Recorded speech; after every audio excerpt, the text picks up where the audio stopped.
오늘 두 번째 시간 교회론입니다. 교회란 무엇인가 라고 얘기했을 때 교회의 종류는 크게 두 가지가 있어요. 거기 나와 있는 대로 보이지 않는 교회가 있고 보이는 교회가 있어요.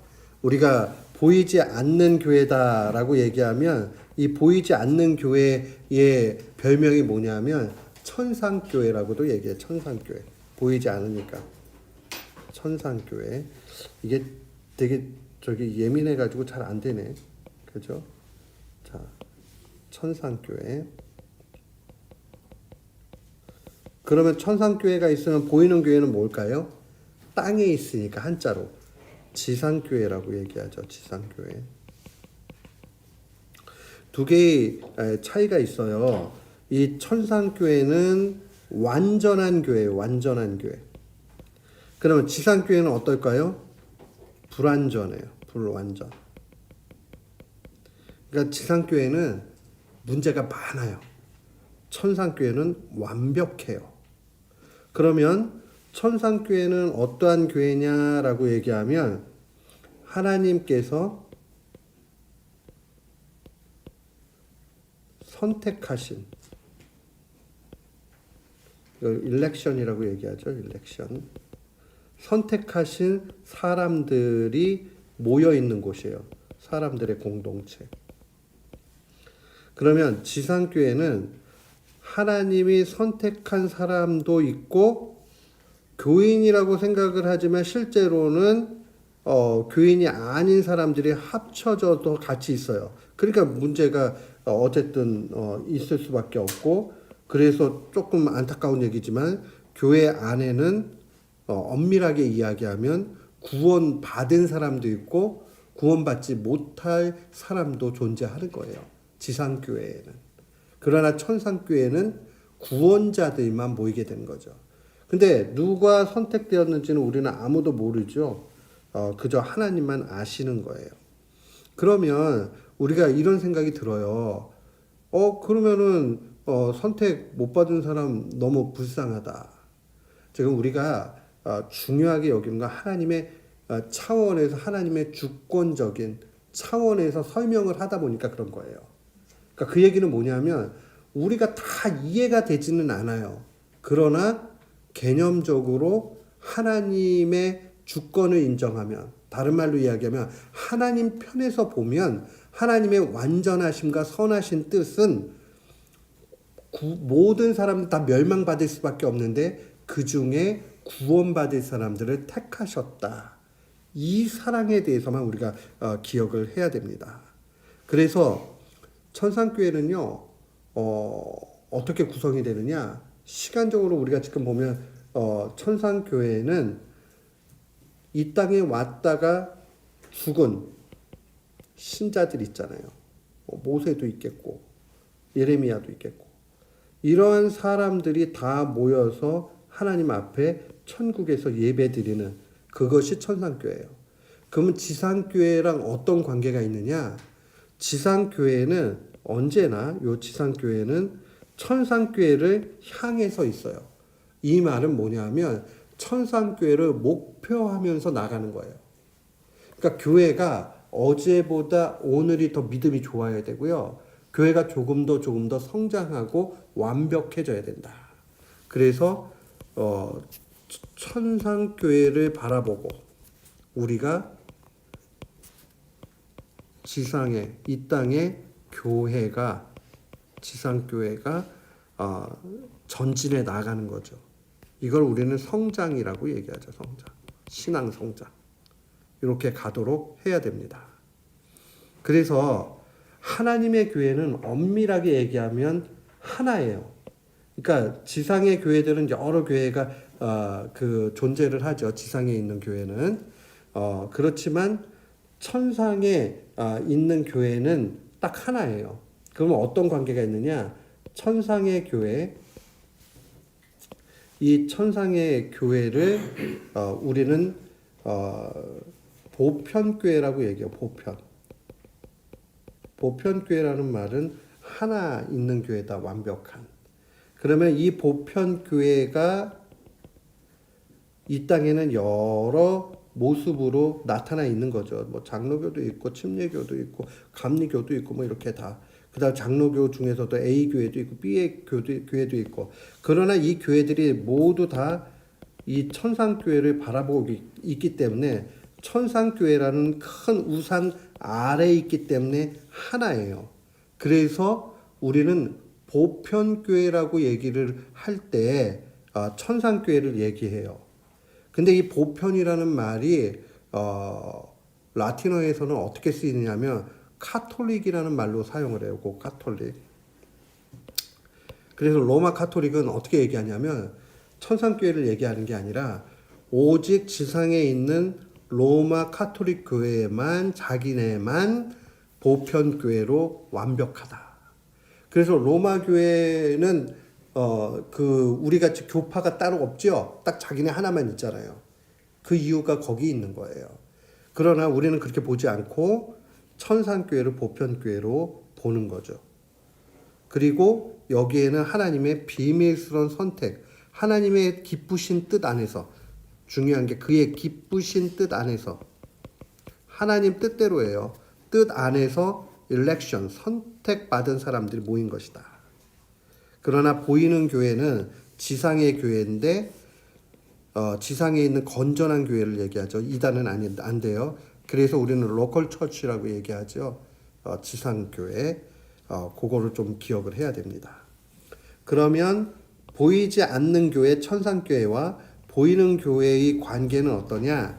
제가 얘기했죠. 지금 보편교회와 지상교회의 관계는 보편교회라는 큰 우산 아래 지역교회들, 지상의 교회들이 있게 되는 것이다. 그래서 하나님의 숨은 선택이 눈으로 드러난 게 지상교회죠. 그런데 거기에는 공존 이렇게 함께 있기 때문에 구원받을 사람도 있고 못 받을 사람이 섞여 있어서 불완전해요. 그리고 우리가 구원받았다 손치더라도 육신을 입고 있는 동안에는 어때요? 여전히 문제가 많아요. 그렇기 때문에 문제가 많으니까 어쩔 수 없지. 그러면 이제 이게 수준이 떨어진 거예요. 문제가 많기 때문에 천상을 바라보고 날마다 성장하기를 하나님 앞에 간절히 간구하면서 나아가야 돼요. 그 신앙의 성장이 반드시 필요하다. 그래서 믿음 성장을 위해 하나님께서 보이는 교회로 모으셨다. 하나님이 보이는 교회를 통해서 우리의 믿음을 성장시키신다. 그래서 별명이 이제 헬라어로 이제 그리스 신약 성경에 쓰인 헬라어로 보통 에클레시아라는 말이 교회예요. 근데 라틴어에서도 에클레시아라는 말을 사용을 해요. 그리고 마테르, 엄마 이런 얘기죠. 어머니. 그래서 에클레시아 마테르 그러면은 어머니로서의 교회를 얘기합니다. 왜 어머니로서의 교회라는 표현을 썼을까요? 그렇죠. 어머니는 어떤 분이에요? 우리를 양육하는 분이죠. 실제적으로. 우리 요즘에는 뭐 분유가 너무 잘 나와가지고 그러지만 원래는 분유가 아니고 엄마가 모유를 수유를 직접 하잖아요. 그러니까 이 교회의 양분을 먹고 영적 양분을 먹고 성장하게 돼 있는 거죠. 그래서 어머니로서의 교회를 이야기합니다. 요까지 조금 다시 한번 반복적으로 한번 제가 정리를 해볼게요. 다른 얘기는 다 이해를 쉽게 하셨을 줄 알고 굉장히 이제 쉽게 좀 정리를 한번 하도록 그렇게 하겠습니다. 보세요. 교회는 두 종류가 있어요. 교회는 두 종류가 있는데 하나는 보이지 않는 교회, 그냥 천상교회라고 얘기할게요. 천상교회. 그 다음에 두 번째는 지상교회가 있어요. 천상교회는 언제나 완벽해요. 그래서 지상교회가 여러 개가 있는데 천상교회를 바라보면서 가는 거예요. 그게 결국은 이 지상교회의 우산 아래 있게 되는 거죠. 하나의 교회 안에 그렇게 있게 되는 겁니다. 그러면 지상교회의 가치가 뭐냐? 어머니로서의 교회예요. 우리는 교회 안에서 신앙 성장을 합니다. 그래서 옛날 초대 교회의 지도자 가운데 키프리아노스라는 분이 계셨어요. 키프리안. 영어로는 그냥 키프리안 이렇게 얘기하는데 원래 이제 키프리아누스예요. 키프리아누스. 이 사람이 뭐라고 얘기했냐면 교회 밖에는, 여기서 밖이라는 거는 아웃사이드를 얘기해요. 그래서 엑스트라라는 말이 아웃사이드를 얘기해요. 그래서 에클레시암, 교회죠. 교회 밖에는 놀라, nothing이라는 말이 아무것도 아니다. nothing. 살루스란 말은 salvation, 구원을 얘기하죠. 그러니까 교회 밖에는 구원이 없다. 이런 얘기를 했어요. 왜 그렇게 얘기했을까요? 교회 밖에 있으면서 나는 하나님을 믿는다. 나는 그 다음에 성장한다. 나는 그래서 교인이다. 이렇게 할 수 없다라고 초대교회는 그렇게 가르쳤어요. 그래서 초대교회는요, 이제 신학적인 정립이 좀 연약해서 잘 안 돼서 약간 그 정통파에 있는 분들 가운데서도 조금 그 신학적으로 위험한 부분이 있는 분들도 있어요. 그러나 그런 이단들보다도 더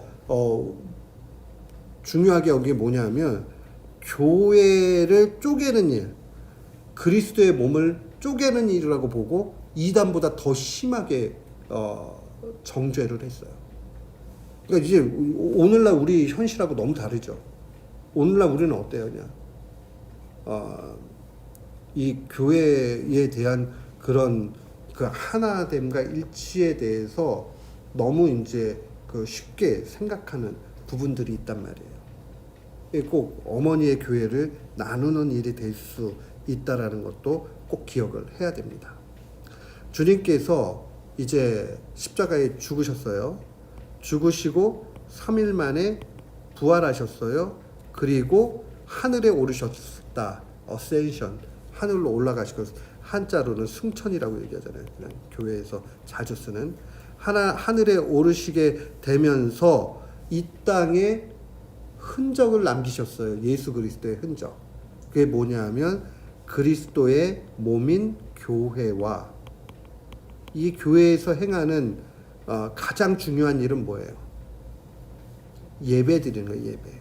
그러니까 이제 교회가 여러 일들을 하지만 가장 1차적으로 중요한 건 예배예요. 예배. 뭐 선교도 중요하고 봉사도 중요하고 그러지만은 기본적으로 교회가 양보할 수 없는 게 예배예요.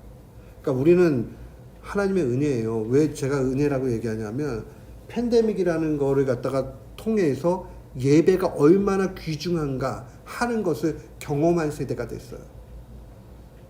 예배 없으니까 어때요? 사람들이 다 그 신앙생활 온전히 하지 못해요.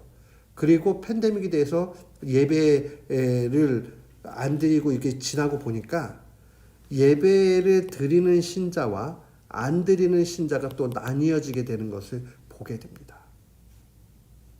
예배 안 드리면 신자라고 이야기 못합니다. 초대 교회로부터 오늘에 이르기까지 정통주의, 우리가 이제 정통이라고 얘기하잖아요. 정통.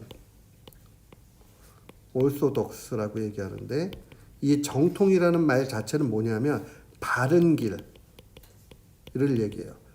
교회가 원래부터 예수님이 가르쳐준 복음의 내용을 그대로 잘 전수해가지고 쭉 내려오는 걸 정통이라고 얘기하는데, 정통주의에서는 언제나 예배 드리는 사람을 신자로 여겼다. 이거를 꼭 기억을 하셔야 돼요. 그래서 제가 칼빈 시대에는 100% 이제 그리스도인들이었죠. 그 제네바에서 개혁 운동하고 이제 제네바에서 그 도시 전체 의회가 결국은 교회의 정치와 똑같다라고 보시면 돼요. 100% 그리스도인들이니까. 그러면 이제 의회가 모여가지고 품행이 바르지 못하고 신앙에 문제가 있는 사람이 있으면은 벌을 줘요. 우리는 권징이라고 얘기하잖아요. 권징.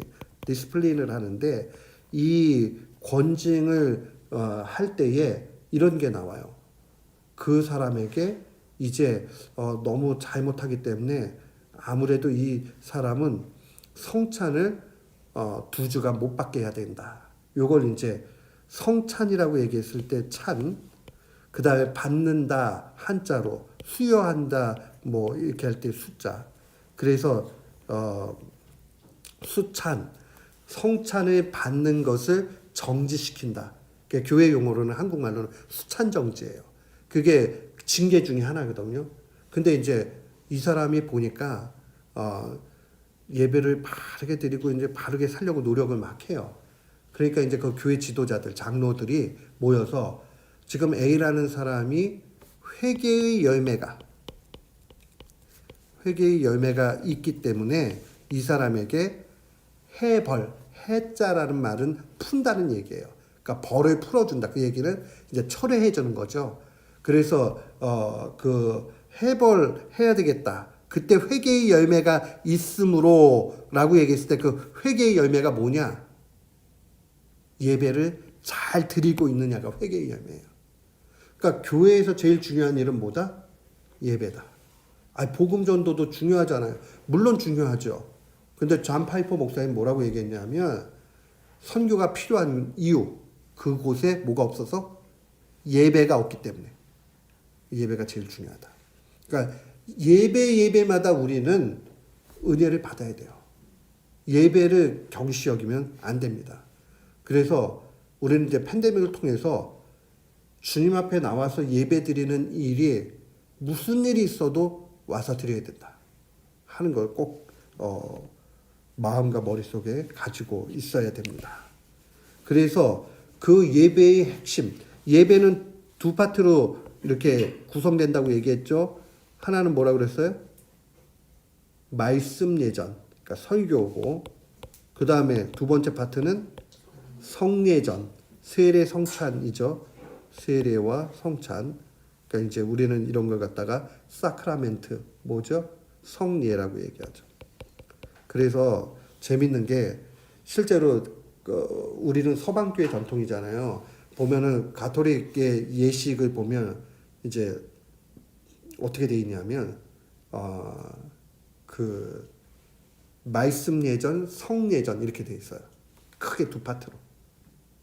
그러니까는 주님께서 그리스도의 몸인 교회를 이 땅에 남겨주셨고 교회 안에 예배를 통해서 성찬의 떡이 그리스도의 몸이잖아요. 그러니까 우리가 교회가 얼마나 중요하냐. 그리스도가 하나가 될 수 있는 기관이고 그리스도의 몸을 먹을 수 있는 유일한 곳이라는 거예요. 그래서 현대의 예배학은 결론 내렸어요. 예배는 영어로 뭐라 그래요? 서비스라고 쓰잖아요. 서비스. 이게 자꾸 잘 안 나와요. 이게 그 서비스. 왜 서비스라고 쓰냐면 이게 봉사라는 말이잖아요. 섬긴다라는 얘기잖아요. 우리가 주님을 섬기는 거지만 현대 예배학은 그렇게 얘기하지 않아요. 하나님의 섬김을 받는다 이렇게 얘기해요. 왜 그렇게 얘기하느냐? 성찬의 떡을 주님이 만들어 주시고 그 떡을 누가 먹어요? 우리가 먹죠. 그러니까 주님이 상 차려주고 우리가 먹는다. 그러니까 주님이 그렇게 다 우리를 섬겨주시는 거 이게 집중돼야 된다. 그래서 우리가 물론 하나님 앞에 나아가서 올려드리는 섬김도 있지만 이거보다 근본적으로 하나님이 우리를 섬겨주시는 것이다. 이렇게 결론 내렸어요. 굉장히 은혜스러운 결론이고 우리가 생각해 봐야 될 내용이라고 생각을 해요. 그러니까는 예배는 주님이 친히 잔치를 열어주시고 그 잔치 속에 우리가 초청되어 가지고 왔을 때에 주님이 서빙해 가지고 그의 몸을 띄워 가지고 우리에게 주신다. 우리의 영의 양식을 위해서. 얼마나 은혜가 됩니까? 그거 꼭 기억해야 돼요. 그 다음에 교회라는 것은 인간이 만든 단체가 아니라 누가 만드셨다? 하나님이. 그래서 그의 핏값으로 세우셨다. 그런 표현이 성경에 나오잖아요. 꼭 기억을 해야 됩니다. 그리고 보이는 교회가 왜 그렇게 중요하냐? 하나님은 보이는 교회 안에서 그리스도와 그의 모든 유익을 우리에게 주십니다. 거기 고린도전서 1장 30절 한번 같이 읽어요. 시작. 너희는 하나님께로부터 나서 그리스도 예수 안에 있고 예수는 하나님께로부터 나와서 우리에게 지혜와 의로움과 거룩함과 구원함이 되셨다. 제가 이거 설교 많이 했어요. 진짜 많이 했어요. 제가 이 말씀을 너무 사랑하기 때문에. 지혜와 의로움과 거룩함과 구원함은 우리 그 제유법이라고 얘기하죠. 제유법. 그 국어 문법으로 보면 문학 양식 중에 제유법이라는 게 있죠. 스나도케라고 얘기하죠. 이게 뭐냐면 사람이 빵으로만 살 것이 아니오라고 얘기했을 때 빵으로 살지 않고 라면으로 산다 이렇게 해석하는 사람 아무도 없죠. 빵이라는 말은 뭘 뜻하는 거예요? 먹을 수 있는 모든 것을 대표하는 얘기죠. 그러니까 빵을 주식으로 먹으니까 흔하게 먹을 수 있으니까 우리가 생명을 유지하기 위해서 빵으로만 사는 게 아니라 하나님의 말씀으로 산다. 그러니까 사람이 빵으로만 살 것 아니오. 그럼 라면으로도 살지. 이렇게 해석하면 그 이제 문학적 표현을 모르는 사람이죠. 그런 게 제유법이에요. 대표적인 하나를 가지고 전체를 표현하는 거. 그래서 이게 지혜와 의와 거룩함과 구속함이라는 구원함이라는 이 말 자체가 제유법인데 이게 뭘 얘기하는 거냐면 예수 그리스도로부터 오는 모든 신령한 복락을 얘기해요. 복락. 복이죠, 그냥 복. 근데 이제 저는 복락이라는 말을 좋아해요. 하나님으로부터 오는 모든 좋은 복락이 그리스도로 우리에게 오죠. 하나님이 그리스도께 다 주셨어요. 근데 우리가 그리스도 안에 있어요. 그러니까 우리가 그리스도 안에 있으면 그걸 받아 누리죠. 근데 그리스도께서 지상에 남겨놓은 본인의 흔적이 뭐라고 그랬어요? 교회와 성찬이라고 그랬죠. 그러니까 우리가 교회 안에 있게 될 때에, 들어올 때에 이 모든 것, 그리스도와 더불어서 그의 모든 유익을 함께 받게 된다는 거예요. 얼마나 큰 은혜가 됩니까? 그리고 우리가 제가 성찬할 때 여러 번 얘기했던 거, 우리가 지역교회 예배가 얼마나 귀중하냐? 우리가 하나님 앞에 예배 드릴 때에 성령님께서는 우리의 영을 높이 들려 올려서 천상의 예배에 참여하게 만드는 거죠. 저는 옛날에 그런 생각한 적이 있어요. 그러니까 미국은 한국보다 하루가 늦은데 그러면은 하나님이 예배 받을 때에 이거 바쁘시겠다. 왜냐 그때는 너무 어려가지고요. 이게 시간과 공간이 창조물이라는 사실을 몰랐고 또 하나는 하나님이 아니 계신 곳이 없다라는 사실을 몰랐어요. 하나님은 시간과 공간에 제약을 받지 않으시죠. 시간과 공간은 우리가 제약받는 거예요. 그리고 시간과 공간도 창조물이고. 그러니까 우리가 오늘 예배를 드리던 우리 기준으로 한국에서 어제 예배를 드렸던 하나님은 상관없이 그의 영혼을 다 들려 올려가지고 천상에서 모든 죽어서 천국에 있는 신자들과 더불어서 예배 드리도록 그렇게 하는 거예요. 그러니까 우리가 지상의 예배가 얼마나 값지냐? 여기 나왔죠. 천상의 예배를 함께 드리는 일이 됩니다. 그러니까 우리가 예배 때 왜 감격을 해야 되느냐? 사람이 죽었다가 살아났다. 이것도 막 신비라고 그러는데 그거보다 더 큰 신비예요. 우리의 영혼이 천상의 그 신비의 예배 가운데 함께 들어가 예배 드린 거죠. 꼭 기억을 하셔야 됩니다. 그래서 교회의 본질적인 사명이 있어요. 본질적인 사명은 믿음을 낳게 하고 믿음을 증대시키고 성장시키는 겁니다. 한마디로 얘기해가지고 교회는 믿음의 집이에요.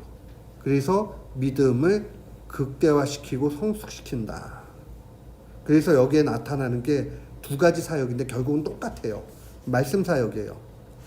말씀은 우리가 선포가 되잖아요. 그 믿음은 들음에서 온다라고 얘기하잖아요. 믿음은 듣는 걸 통해서 온다. 그럼 뭘 들어요? 복음을 듣지요. 그러면 복음을 들을 때에 우리는 전하는 사람이 있어야 되겠죠. 그래서 설교를 통해서 우리는 믿음이 성장하죠. 들리는 말씀이 이게 보이지 않는 말씀이죠. 설교는 보이지는 않죠. 그러나 성찬식에 이것은 주님의 몸입니다 라고 할 땐 보이죠. 그 떡을 먹는 걸 통해서 우리는 또한 믿음이 성장하죠. 그래서 교회에서 믿음이 성장하는 것, 다른 말로 얘기하면 은혜 받았어요 할 때 은혜를 받게 되는 것. 그래서 우리가 그 믿음이 성장하는 그 길이 있죠. 보통 학자들은 두 가지로 얘기해요. 뭐와 뭐죠? 뭐와 뭐예요? 은혜의 방편, 은혜를 받는 means of grace. 은혜를 받는 도구가 뭐가 있어요? 첫 번째가 말씀. 말씀이라고 얘기할 때는 우리는 설교를 얘기하는 거예요. 그다음 두 번째는요. 성례를 통해서 그렇게 됐다. 성례는 세례와 성찬을 얘기하죠. 예, 은혜를 받아요. 근데 여기다가 한국 교회는 더 선교사님들이 잘 가르쳐 주셨어요. 기도. 왜냐하면 믿음이 좋은 사람 기도할 수밖에 없거든요. 그래서 이게 은혜를 받는 길이다. 그러면 은혜는 어디의 외적 기관을 통해서 받는다? 교회라는 외적 기관을 통해서 받는다. 그러면 우리가 이제 기억을 해야 돼요. 그러면 내가 교회를 만들어 버리면 되겠구나. 교회는 아무나 만들 수 있는 게 아니고 교회에는 반드시 있어야 되는 부분이 있어요. 그래서 그거를 교회의 표, 옛날에는 표징이라는 말을 사용했어요. 표징. 교회의 표, 마크. 마크가 뭐냐? 이 세 가지예요. 교회 안에는 반드시 말씀이 선포가 돼야 되고 성례가 시행이 돼야 되고 세 번째가 뭐냐면 권징, 디스플린이 있어야 돼요. 근데 오늘날 교회들은 아쉽게도 말씀과 성례는 있지만 권징이 없죠. 왜요? 권징하면 교회를 옮겨버리잖아요. 그리고 권징을 하면은 교회를 비난하니까 교회가 성도를 권징하지 못해요. 이게 오늘날 교회들의 타락의 심각한 문제예요. 왜냐하면 교회들이 많이 생겨났는데 이게 어느 순간에 기업같이 경쟁 체제가 돼버리는 거예요. 그러니까 옛날 한국 교회는요, 교회 직분자가 A 교회에서 B 교회로 옮기려고 그러면 B 교회가 얘기합니다. 가서 그러면요, A 교회에서 이명, 교회에 이제 교회를 이동할 때 이자에다가 이름이에요. 당신이 이쪽으로 이렇게 이명한다라는 증서를 받아오세요. 이렇게 얘기했어요. 그래서 이명 증서 없으면은 등록교회를 안 받았습니다. 한국교회 원래 원칙대로 그렇게 했어요. 근데 이제 이게 무너지기 시작하죠. A 교회에서 문제 일으켜가지고는 소위 이제 벌을 받았어요. 7일을 받았어요. 그러니까 이 사람이 불복할 거예요. 화가 났어요. 그래서 B 교회로 그냥 옮겨버려요. 근데 B 교회가 저 사람 저기 그냥 뭐 받지 뭐, 뭐 그렇게 까다롭게 할 일이 있어? 이렇게 하다 보니까 이명증서 없이 받았어요. 그러니까 이제 C 교회에서 문제 있던 사람이 얘기해요. 야, 그 문제 있던 사람 그 A 교회에 그 사람 문제 일어나가지고는 그랬는데 B 교회가 이명증서 없어도 받아줬대. 이렇게 된 거예요. 그러니까 B 교회가 이명증서 없어도 사람이 갈 수 있는 교회가 되니까 어떻게 되겠어요? 졸지에 부흥이 되죠. 그러면 막 사람이 늘어나잖아요. 그러니까 치리하면 안 되겠다. 그렇게 하면 성도 적어지고 그냥 좋게 하면은 늘어나니까 이게 이제 교회의 가르침과 전혀 상관없는 기업 시스템이 들어오게 된 거죠. 이다 보니까 문제가 된 거예요. 그런데 그러면 권징이 얼마만큼 중요하냐? 우리가 하이데베르그 그 교리분답 해봐서 알지만 권징은 마태복음 18장 18절에 천국의 열쇠라는 표현이 나오죠. 이 천국의 열쇠가 뭐냐면 권징을 얘기하는 거예요. 우리 그 다음 장에 가서 보면 거기 한번 마태복음 18장 18절 한번 읽어볼게요. 시작. 진실로 너희에게 이르노니 무엇이든지 너희가 땅에서 매면 하늘에서 매일 것이요 무엇이든지 땅에서 풀면 하늘에서도 풀리리라.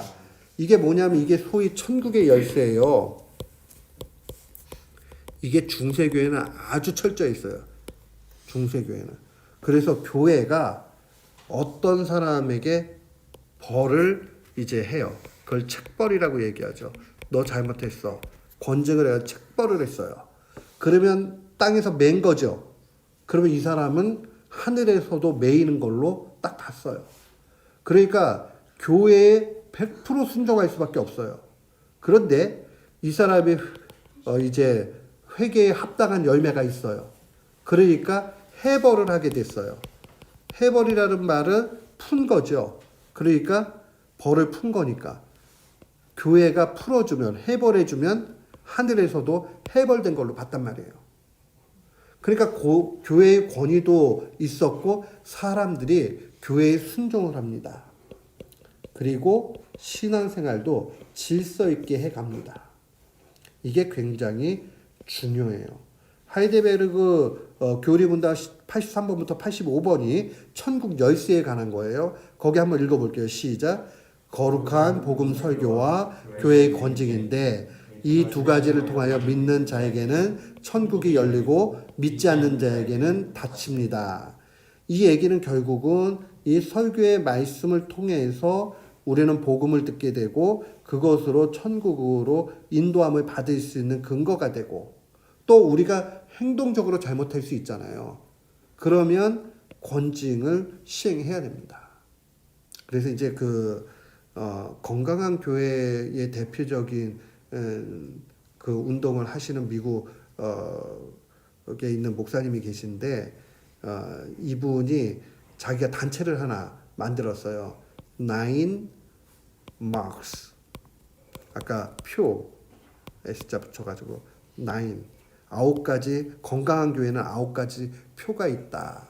그래가지고는 9 marks라는 그런 단체를 만들어가지고 운동을 하시는데 이분 교회에 가면 실제로 이제 일부러 보여주려고 그런 게 아니라 어떤 분이 이제 간 거예요. 갔는데 그 주에 아주 특별한 경험을 하게 됩니다. 어떤 경험을 하느냐?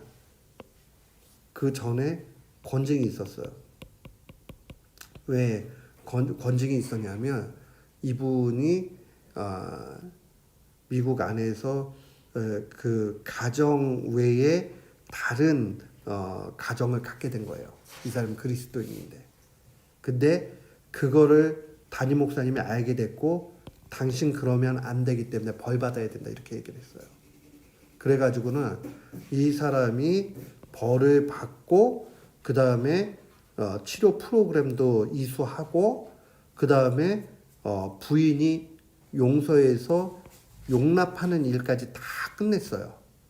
그리고 나서 그 주에 교회 앞에 나와서 자기가 잘못했다고 공적으로 회개를 하고 그 다음에 모든 교인들이 축복해주고 이제 그 주에서 떠나게 되기를 간구하고 그래서 박수치면서 그러한 세리머니가 있던 거예요.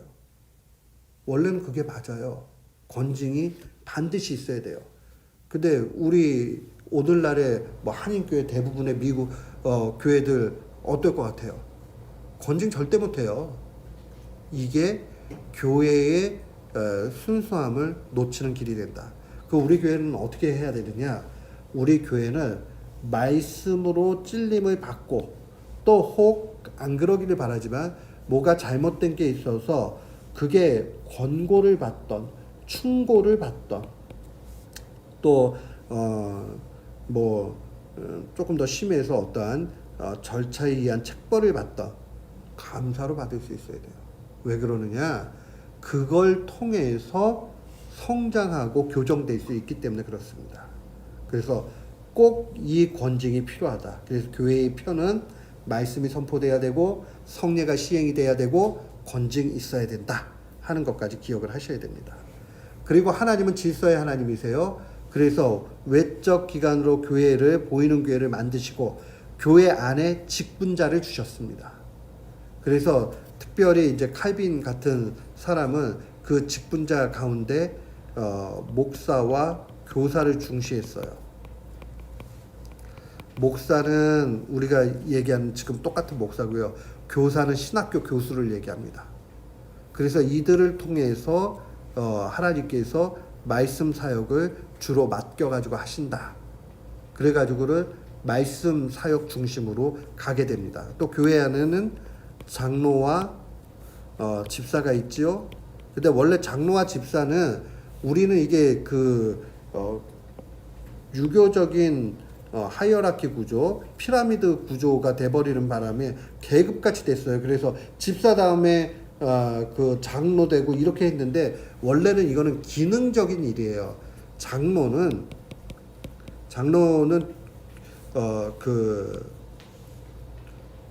두 클래스로 돼 있죠. 두 개로 돼요. 옛날 표현대로 장로는 두 반이니 이렇게 돼 있어요. 그거 보면 한 반은 뭐냐 하면 우리가 소위 얘기하는 가르치는 장로가 있고 또 하나는 치리하는 장로가 있어요. 가르치는 장로는 오늘날로 이야기하면 목사를 얘기하는 거예요. 목사는 가르치면서 치리권이 같이 있어요. 교회를 운영해 나가는 게 다 치리권이잖아요. 다스리는 일. 그런데 치리하는 장로는 말씀을 선포하는 말씀 선포에 대한 이거 옛날 표현대로 하면은 강도사님 할 때 강도권이 없고 성례를 집행할 수 있는 성례 집행권이 없어요. 치리 장로는 그냥 정치를 통해서 좋은 의미의 정치입니다. 치리하는 일들을 한다. 그래서 이 엘더에 있어서 티칭 엘더와 롤링 엘더 이렇게 두 개로 나눠 가지고 한다. 그리고 또 집사가 있죠. 집사는 주로 재정과 관련된 일을 맡는 게 집사예요. 구제 사업을 하고 하는 일들. 그래서 재정과 관련된 일들은 집사가 주로 하는 일이고 장로가 하는 일은 교회 전반에 걸쳐서 성도의 영혼을 살피는 일이에요. 목사를 도와서. 그게 주된 일입니다.